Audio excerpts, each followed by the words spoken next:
According to a Reuters news report, Iran's President Mahmoud Ahmadinejad says great nuclear achievements will be announced in the next few days. He did not give any details, but insisted that Iran would never halt its program to enrich uranium, which can be used to make a nuclear warhead.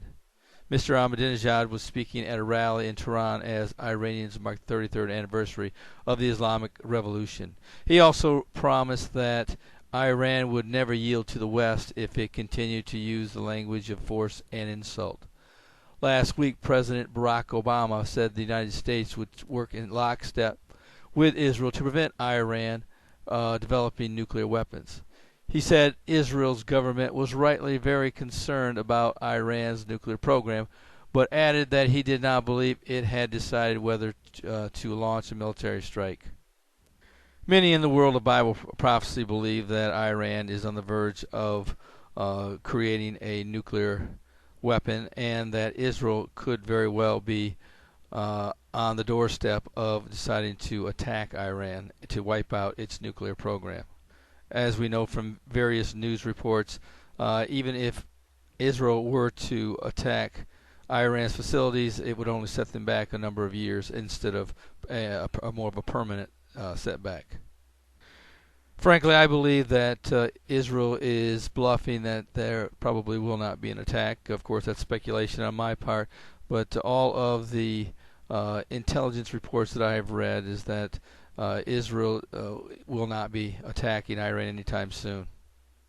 Some believe that this could also be the start of what will turn out to be a Psalm 83 war that will escalate into the Ezekiel 38 and 39 battle of Gog and Magog.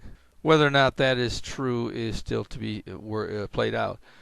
Frankly, I do not believe the Psalm 83 war will begin with the attack against Iran. Frankly, many of the enemies that will attack Israel during the Psalm 83 war are enemies of Iran's as well, and many of them are rooting for Israel to destroy Iran's nuclear facilities. So I can't hardly see many of these nations that are declared to attack Israel playing a part in a retaliatory attack.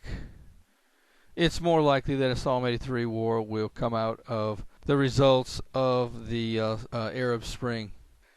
In Middle East peace news, the Palestinian Authority has recently rejected an Israeli incentive package meant to encourage the PA's return to the negotiating table, Ynet learned Friday. A senior Palestinian official told Ynet that Palestinian President Mahmoud Abbas rejected the deal, which would have seen Israel free 30 Palestinian prisoners, some of whom were arrested prior to the Oslo Accords, as well as extend the Palestinian Security Forces authority in Area B. Area B, which comprises about 20% of the West Bank, is under the Palestinian civil controls and shared Israeli-Palestinian security control.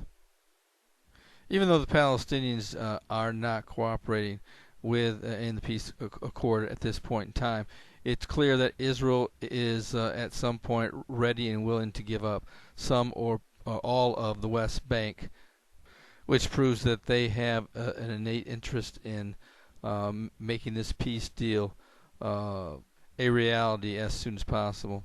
Many in the Arab world believe that Israel will do anything and everything not to make peace with the Palestinians, but the truth of the matter is that they're doing everything in their power to get the Palestinians to come back to the table. It's just the Palestinian government knows that Israel will eventually come out on the short end of the stick. So they're in no hurry to get back to the peace table until they get exactly what they want.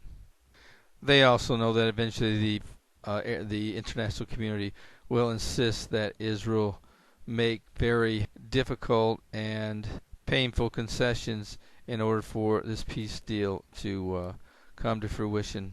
Israel is very aware that this is the possibility that they would love to avoid. So for now, the Palestinians will play the waiting game, knowing that the cards are on their side of the table and they have all the time in the world. In other news, the Obama administration officials suggested Friday that Syrian elites are starting to prepare exit plans as violence in the country escalates.